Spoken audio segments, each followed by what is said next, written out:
Welcome to Chapter 7, Safety of Specialized Incidents. I've created this PowerPoint based on the text because I felt that you could read the text and still not be able to adequately answer the questions at the end of the chapter. So you can see from the learning objectives what we need to get out of this chapter. We want to be able to describe the safety issues related to hazardous materials incident response, describe the safety issues related to technical rescue, helicopter landing zones, civil disturbances, terrorism events, and natural disasters. So what we're talking about here is responding to special incidents safely.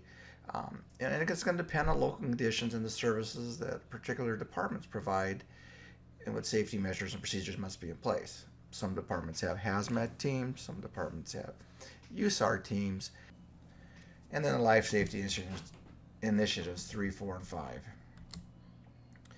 So when we first talk about hazardous materials, there's basically 3 levels. There's first responder awareness, first responder operational, and then hazardous materials technician. And then we'll cover the other 2 which support the incident or help run it. So first responder awareness. This is going to be a person who normally responds to the release of hazardous substances and takes no offensive action other than notification to start a responsive plan. So when you receive this training, it's usually an 8-hour training, and the goal there is that you can identify something and you just realize, okay, I've got to contact responsible people to respond, whether it be a hazmat team or just the first responder. So first responder operational, now this is typically most firefighters on most departments now. In California, firefighters are required to be first responder operational. It's a 24-hour course. And again, like the text says, it's a person, usually a firefighter, who responds to releases of hazardous substances for purpose of protecting nearby persons, property, or the environment. And you're trained to act in a defensive manner. Then you have the hazmat or hazardous materials technician. Again, this is a person who normally responds to release of hazardous substances and takes offensive action by either plugging a leak and assisting teams that come in that maybe they're going to remove the material. Their goal is that they're going to be able to identify it. They have the type of capability and monitoring equipment that they can identify it. And then last one we have here is the hazardous materials specialist. Now, this is a person who responds to release of hazardous substances to provide support to technicians. And the best example that I can give you there is that Pasadena does not have a hazardous materials team, do not have any hazardous materials technicians, but we do have a specialist, and his job to support the technicians as they come out. They're the ones that do the inspections. They should know what each property has, and then they're there to support the technicians. Then obviously at most incidents, you're going to have an incident commander, a person who normally responds to the incidents of hazardous substance and will assume control of the incident, because a hazardous materials call is not going to be a 5-minute, a 10-minute, or even an hour call. Typically they last 3, 4, 5, sometimes multiple days. And so you're going to have someone that's in charge that can coordinate all that. And the initial response arrival for hazardous materials, there's an acronym out there, and you're going to see that quite often, and it's called RAID. You want to be able to recognize an object. So like we said, if you pull up in your fire engine and you see purple and green smoke coming from something on fire, then you know that that is not normal and that there's probably something burning in there. The A stands for approach. You need to be able to approach the incident safely, whether it be upwind or downwind. And then you're going to have to identify it. Okay, we can't really do anything with the incident until we identify it. And then we got to decide. Okay, we got to decide how we're going to handle this, including deciding is if we're going to have to evacuate areas and remove people from their homes, and it's a big deal. So we have quite a few resources, and we're going to touch on most of these. Occupancy and location, placards and labels, shipping papers, NFPA 704 placard system, symbols, reference books, monitoring equipment, and material safety data sheets. So occupancy and location. And basically is if you respond to an incident and you know that there's a building there and you know that they make chemicals, then okay, that's going to be the first clue is that, okay, maybe, as I drive in, I need to drive in a little bit slower.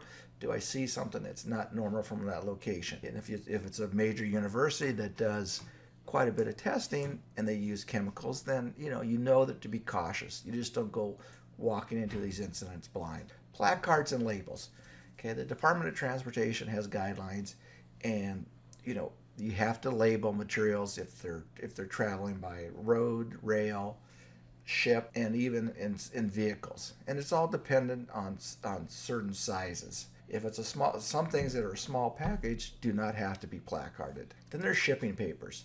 All these carriers are required to include proper shipping name, hazard class, the ID number, and the packaging group. The IMO class and division numbers are subsidiary hazard classes may be entered in parentheses. Shipping papers shall include proper shipping name, hazard class, and ID number, packaging group. And they, depending on the type of vehicle, they are required to be in a certain location at all times. And then the thing is, if you have employees or occupants come out of a building, okay, they should know what's going on. You need to corral these people or put them together and ask them, hey, what do you do in here? What were you doing in here? Why are you leaving right now? Do they know we saw a spill, or do they just someone pulled an alarm and they have to go outside? But you want to find these people, and you want to keep them in a certain location so that later in the incident that you can use them to help you investigate the spill or release. Then there's a company called Chem Trek, okay, and they have a 800 number where you can call them at all times, and they can either give you information on some of the products that are in there.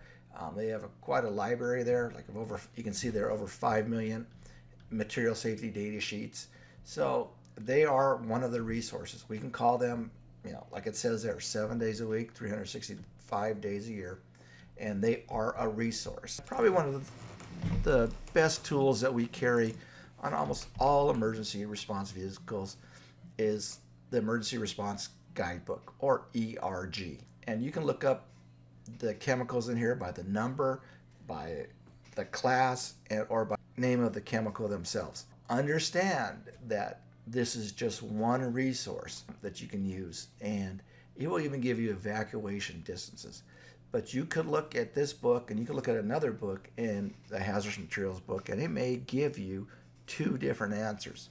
So typically what we'll do is this will be our first response, and then we'll try to get another one to corroborate with the evacuation distances and such. Okay, and then there's symbols.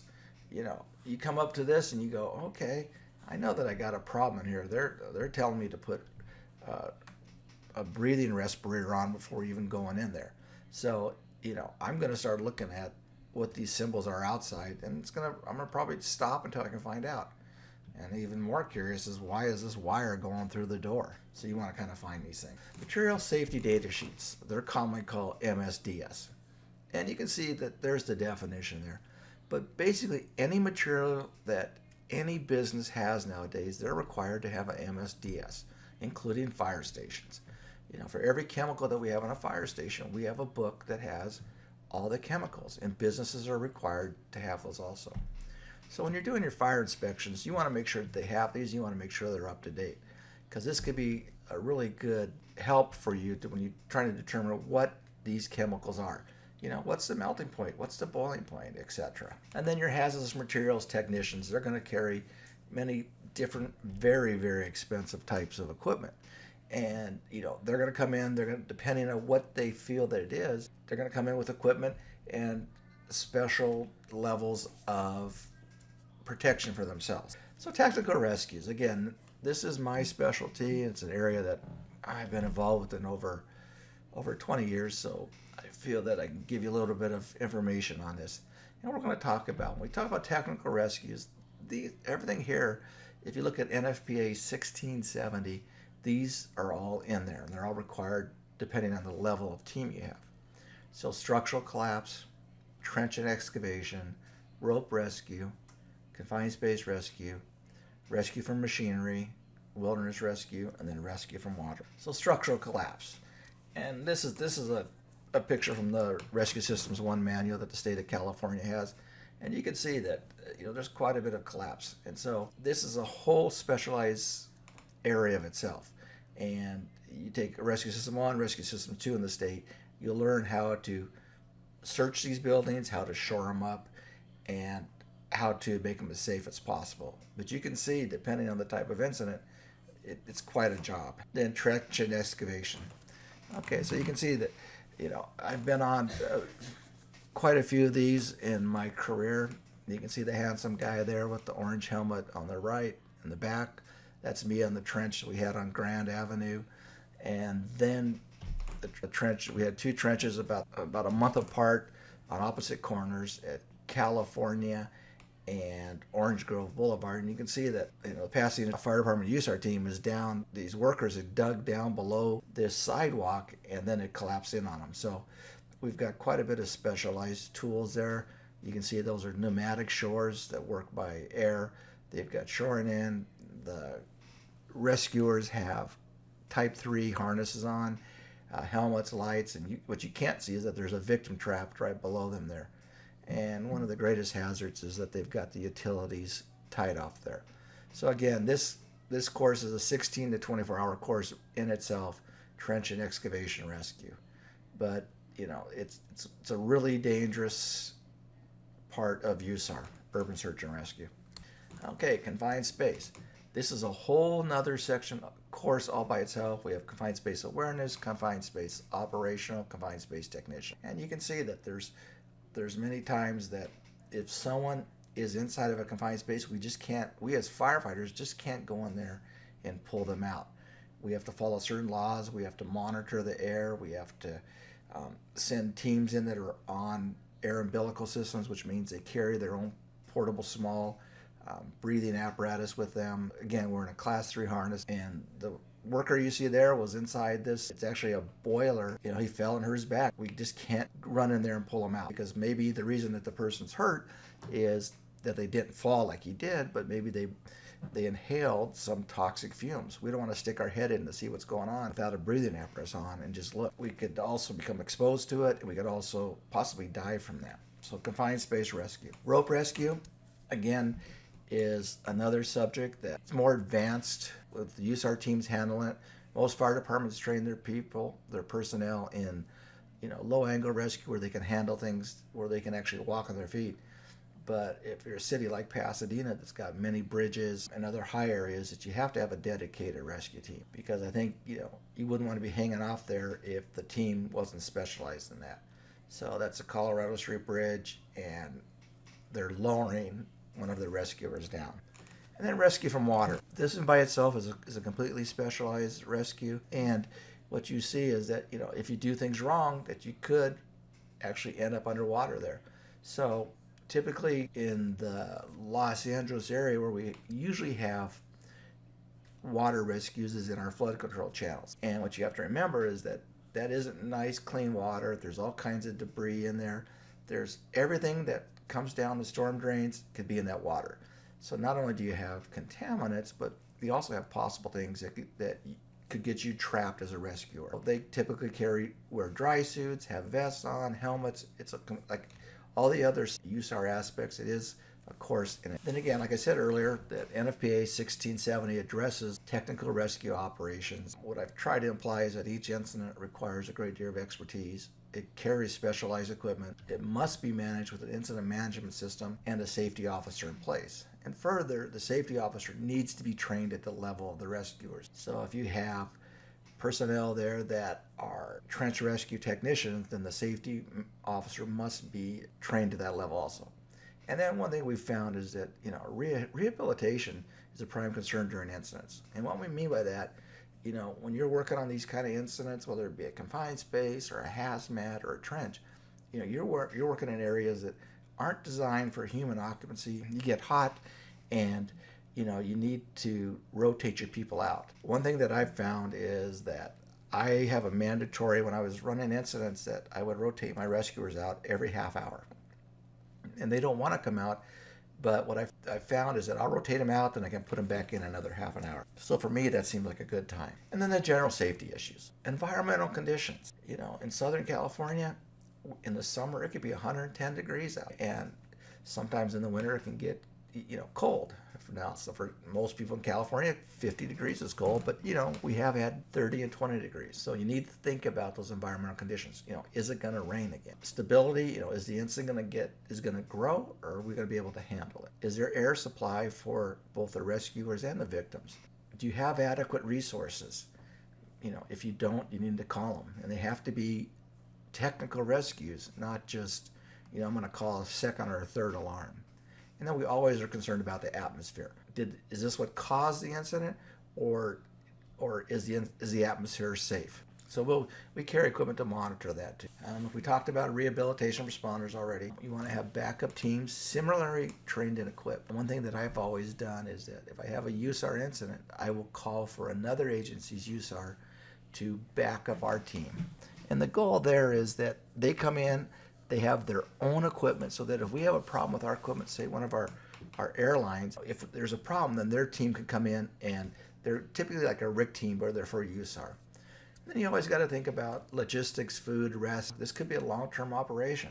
Like I said, I've been on USAR calls that have lasted 6 hours. I've been on hazmats that have lasted a couple days. So you need to think about that and take care of your people. And then we have what we talk about is risk versus gain. Yes, we are paid as firefighters to risk our lives, but am I going to put people in this technical rescue situation and I have nothing to gain, that the person is already deceased? And that's a balancing act. And then again, responder safety must not be compromised. It's dangerous, but we need to try to take care of them. Helicopter landing zones, they can be quite a bit different dimension. We're going to stick with what the book uses. It will differ with jurisdiction between day and night operations, because you understand that your book says 60 to 120 feet in length and width, but a lot of times we'll land a helicopter right in the middle of the freeway, and you're not going to get 60 to 120 feet. But this is the ultimate goal. Now, when we're on our wildland incidents, we'll plan a little bit better. They have heli-spots already set up that are greater size of this, because you have multiple helicopters coming in and landing. Typically only one at a time, but you've got to think about things about fuel, getting fuel for the helicopters. Are we loading with water, phosgenic, those kind of things. For crowd control, this is almost always a police function. We want to make sure that we don't have people come in around these helicopters, and we got to keep them out, because people are going to want to come. When they start seeing helicopters flying, they want to know why, and they want to watch them. Then approaching the aircraft. This is a really, really dangerous part of this. You never want to approach the aircraft without permission from the pilot. And what your book doesn't really say is that you want to be able to see the pilot. You want to make sure that the pilot's okay with you coming towards them. The pilot or the crew chief maybe, but they've had quite a few people injured and killed because they walked in from the back end of the helicopter. Well, on most helicopters, you've got the tail rotor back there spinning, and a lot of times you don't think about that. You're thinking about the helicopter's main rotors, and that has hit people. Especially here, we have a lot of our helicopters are fire helicopters. They're loading people in and out. You want to make sure that everybody knows where they're going, that the pilot knows. And again, we're just briefly covering this, but you want to think about it.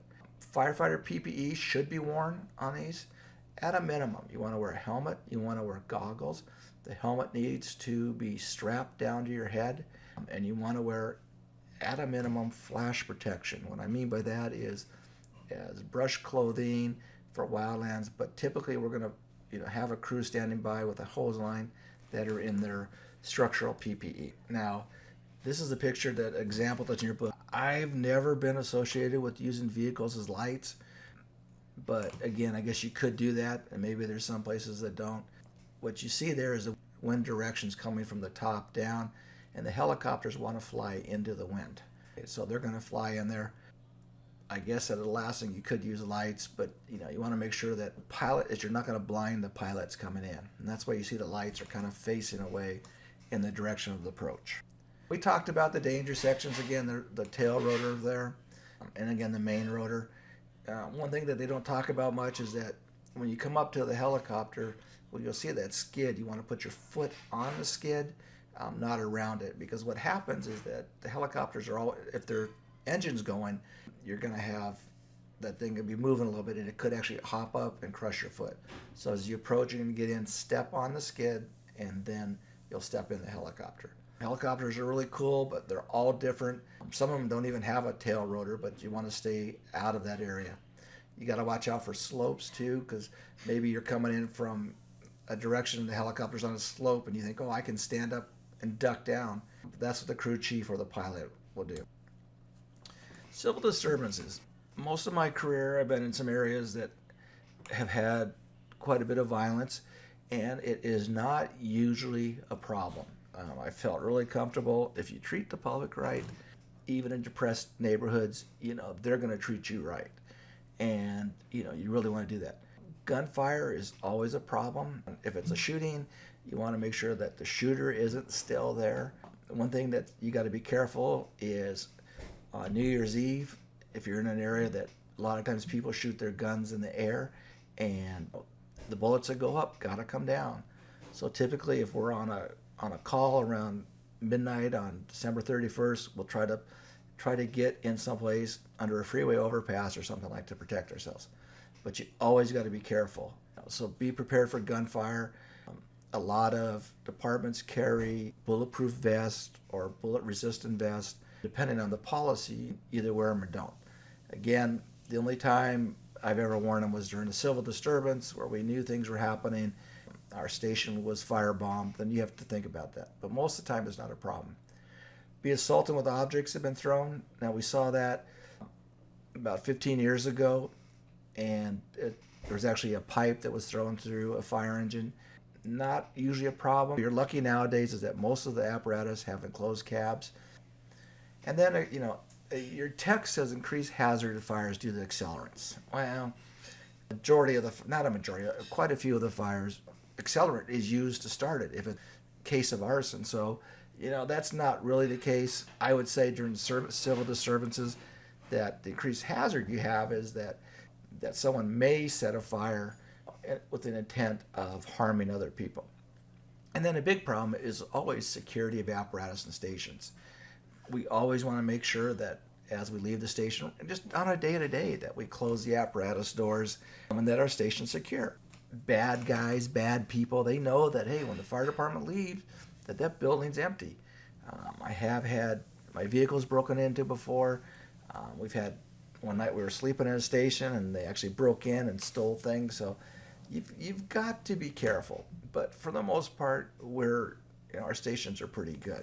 And then on these civil disturbances, obviously you need to coordinate this with local law enforcement. If it's a major civil disturbance that's covering multiple areas, you may even have a thing where you say, we're going to have a police officer assigned to our fire apparatus. That has happened. Or maybe we say, okay, we're not sending one apparatus, we're sending two. You got to realize this is very, very rare that we have these kind of incidents, but you have to be prepared for them. So just like any other day, you got to think about prioritizing incidents according to potential risks. When you have these kind of things, you just don't send people on, we'll say, out for a unsecured refrigerator and those kind of things. And you might have to have police protection. You always want to identify yourself that with fire department PPE. So at a minimum, you're gonna wear a brush jacket and a helmet. That's just pretty much just to identify you. You wear the helmet and maybe eye protection in case something's thrown at you, but let them know that you are the fire department. And then we talked about, consider the need for body armor already. And then obviously for terrorism events, we always, since 9/11, we've been pre-event planning heavier now because we realize now that our country is susceptible to terrorism acts, and including Oklahoma City, where that was a homeborn terrorist, and he blew up the building. We talk about the terrorist acts, we call it CBRN, chemical, biological, radiological, nuclear, and explosive. Touch on that on many classes in the future. Think about the air quality. Like I've always said, you don't want to just drive up to something. If you start driving up to something and you see people laying all over, well, you better stop and think about it. And you must have a plan for decontamination, okay? And be prepared for that. Natural disasters, typically in California, our biggest one is earthquakes. Okay? And we prepare for that. And hopefully your department that you work for will too. You got to make a risk assessment of the city that you work for. Now, Pasadena, who I work for, has many, many, many pre-33 buildings. And every time there's an earthquake, we have problems. So we know that, we have a plan. Every station has a book in it that says if there was a major earthquake, or any earthquake actually, they go out and they start checking things like checking bridges, hospitals, that kind of thing, to see where we're at, and they report it into the incident commander. And then the priorities: incident management, accountability, and rehab, which is pretty much typical of everything. We got to manage this thing, and you can imagine if a major earthquake hits an area like we have had, like the Northridge, is you just don't have one building collapse, you could have blocks. So just like any other incident management, you're going to divide it up in a workable number, and you're going to handle it. And we're like where we started, Pasadena, there's 8 fire station districts, 8 fire stations, and we start dividing it up by 8. And there's an engine company each one, and their job is to notify the incident commander. And then as we need to, we can allow the incident to grow or shrink depending on what we want. One of the first things is after an earthquake, units are required to call in and let the shift battalion chief let them know that, hey, we're okay, we've got our apparatus out, because we're going to pull them out of the stations, because in case there's a secondary aftershock, and we know there always is that, in case the building didn't fall down the first time, we want to make sure it's not going to fall down the second time. So we pull all our apparatus, let the on-duty incident commander or battalion chief know that, hey, I've got everybody accountable for, and we're ready to go on calls. And then, these things are going to last for a long time, so you got to take care of your people. You got to always make sure that you have water in your apparatus.